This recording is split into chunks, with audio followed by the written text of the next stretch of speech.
La resta del folre que es anirà a col·locar, el Ter ja esperant que pugi el quart del Pilar.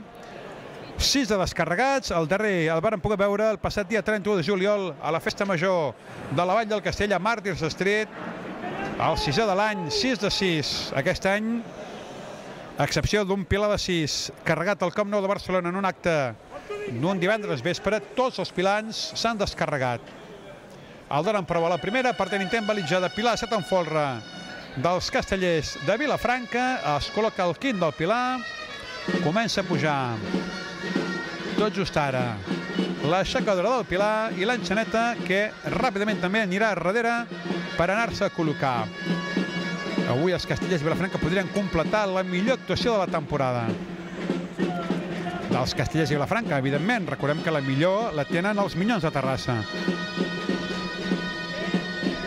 A punt ja de col·locar-se l'enxaneta dalt, ja tenim l'aixecadora, arriba l'hora de la motxilla, l'hora de la veritat. El Pilar va molt bé, no va llogar ni endavant ni endarrere, genoll, mal cap, peu, Pilar de 7 en folre carregat, comença la baixada.